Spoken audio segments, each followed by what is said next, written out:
Bienvenue dans ce nouveau cours d'anatomie et de croissance crânio-faciale. Aujourd'hui, nous étudierons la structure fondamentale de l'étage moyen de la face, le complexe nasomaxillaire. Contrairement à la mandibule, qui est un os unique et mobile, le massif facial supérieur est un complexe ostéo-architectural élaboré, composé de multiples pièces osseuses solidaires. Sur le plan embryologique, ce complexe est précédé d'une ébauche conjonctive. C'est au cours du deuxième mois de la vie intra-utérine qu'apparaissent les points d'ossification primaires qui vont former les os membraneux de la face. Ces os se divisent en deux grands groupes selon leur jeunesse. D'une part, les os d'origine cartilagineuse, l'ethmoïde et les cornées inférieures, qui se forment directement à l'intérieur même de la capsule nasale primitive. D'autre part, les os d'origine membraneuse, le loin les plus nombreux, le maxillaire, le vomer, les os nasaux, lacrymaux, palatins et malaires. C'est sur le développement de cette composante membraneuse que nous allons concentrer notre analyse.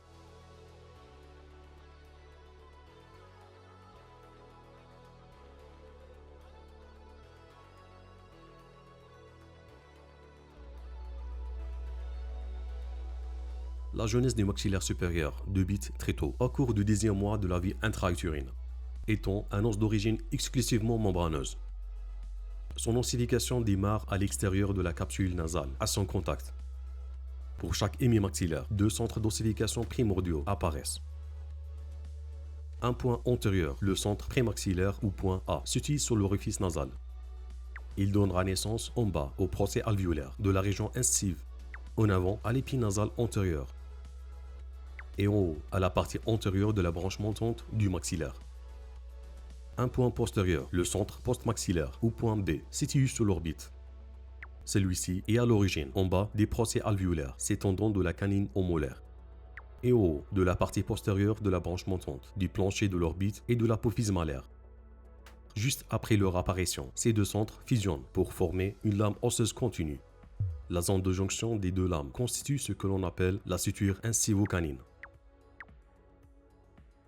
Parallèlement, il se produit une ossification en profondeur du maxillaire. Des trabécules osseuses provenant des lames externes A et B s'enfoncent, s'éradient, encadrent puis entourent les follicules dentaires en formation.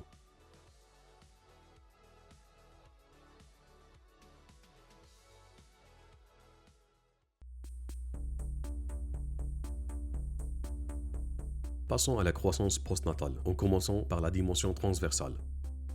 Selon Scott, l'accroissement en largeur du complexe nasomaxillaire est dû au rôle adaptatif des sutures sagittales, qui sont des centres de croissance secondaires.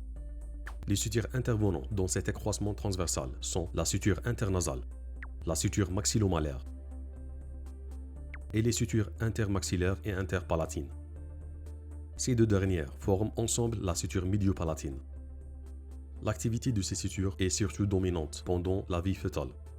Elle ralentit au cours des 3 premières années de la vie et intervient plus que fort peu après l'âge de 7 ans. Cependant, il existe une exception majeure, la suture médiopalatine. Celle-ci ne se synostose pas précocement et reste active jusqu'à environ 25 ans, ce qui ouvre la voie à d'importantes actions orthopédiques comme expansion maxillaire rapide. D'après les travaux de Bjork, l'accroissement transversal palatin se fait en éventail. L'expansion antérieure n'est que de 0,9 mm, tandis que l'expansion postérieure atteint 2,8 mm.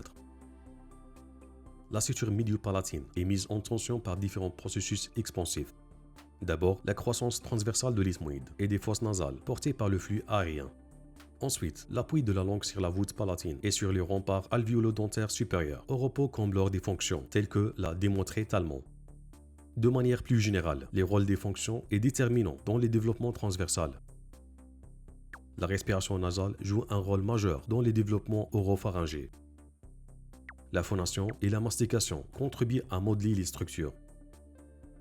Et la langue qui prend appui sur la voûte palatine pendant la déglutition maintient une pression expansive constante. L'équilibre fonctionnel est donc la clé du développement transversal.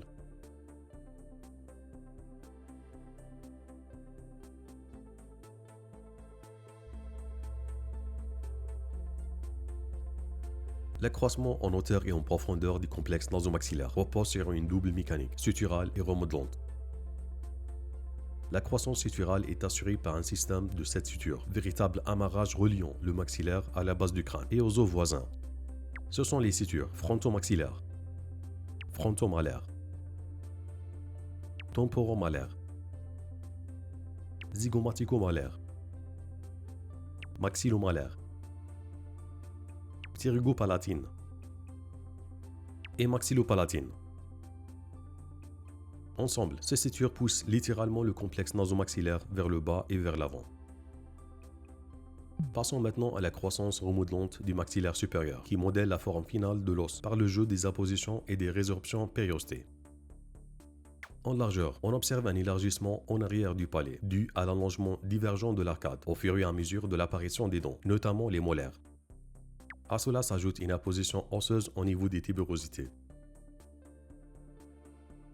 Dans le sens vertical, la position osseuse se fait sur la face interne, inférieure et externe dans la région postérieure, et sur les faces internes et inférieures dans la région antérieure. Le phénomène le plus marquant est la descente du palais. Il y a une résorption osseuse sur la face supérieure nasale du palais et une apposition sur la face inférieure buccale. Le palais s'épaissit et descend progressivement. Dans le sens antéro-postérieur, on observe une résorption dans la partie vestibulaire, compensée par une apposition dans la partie inférieure et palatine.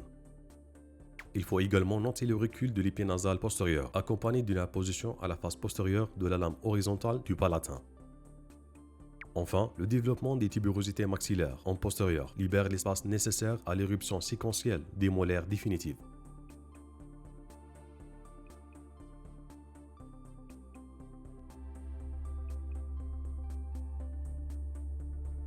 Le développement du maxillaire s'accompagne de la transformation d'une cavité interne essentielle, le sinus maxillaire.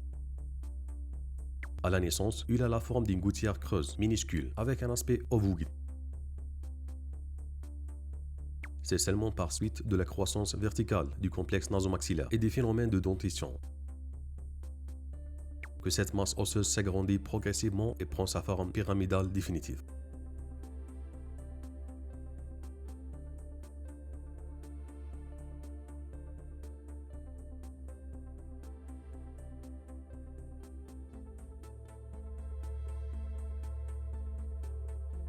Intéressons-nous maintenant à la croissance des os qui gravitent autour du maxillaire.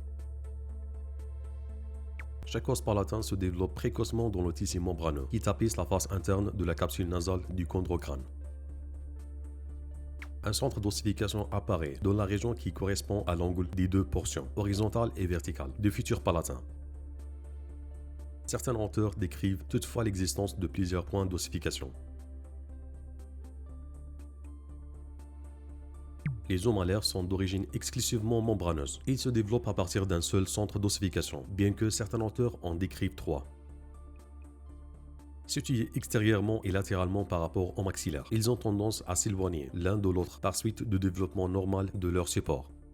Leur croissance suturale est réalisée par l'activité de la suture maxillomalaire pendant les premières années. On assiste également à une croissance par apposition osseuse à la face externe de l'os et une résorption à la face interne de l'apophyse zygomatique. Le vomère se développe à la fin du deuxième mois de la vie intra-utérine, à partir de 2 centres d'ossification au sein des tissus membraneux qui entourent le septum nasal cartilagineux. Les 2 lames osseuses primitivement constituées se soudent ensuite pour donner un os impair. Les os lacrymaux ou anguisses se forment au 3e mois à partir d'un point d'ossification situé dans le tissu membraneux péricapsulaire. Les os nasaux débutent leur ossification entre le 2e et le 3e mois de gestation. D'origine membraneuse, chaque os nasal va s'articuler avec l'os frontal au haut, le maxillaire latéralement et son homologue médialement, formant ainsi le squelette osseux du nez.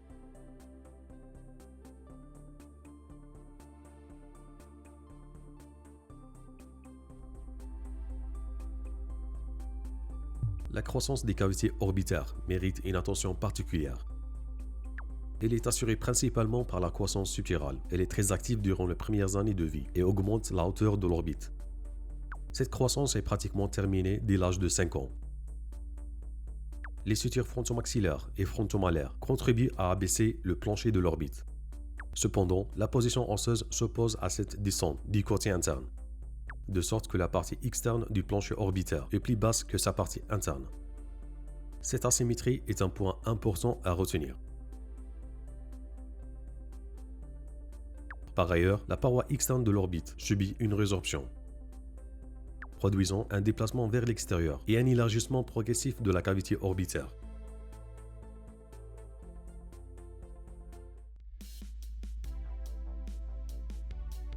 Pour conclure, le maxillaire supérieur est la pièce squelettique autour de laquelle s'agencent tous les autres systèmes osseux, entrant dans la constitution du massif facial.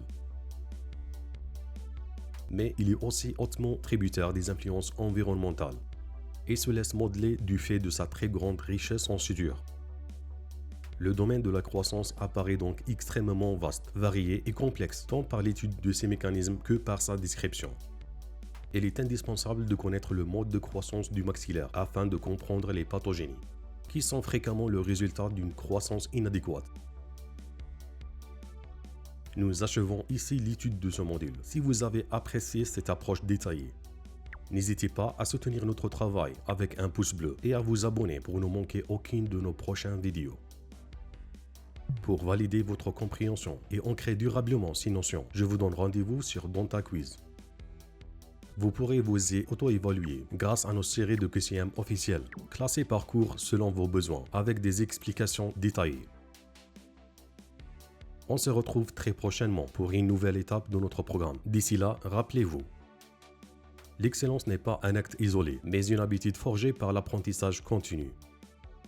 Bonne révision à toutes et à tous, et à très bientôt.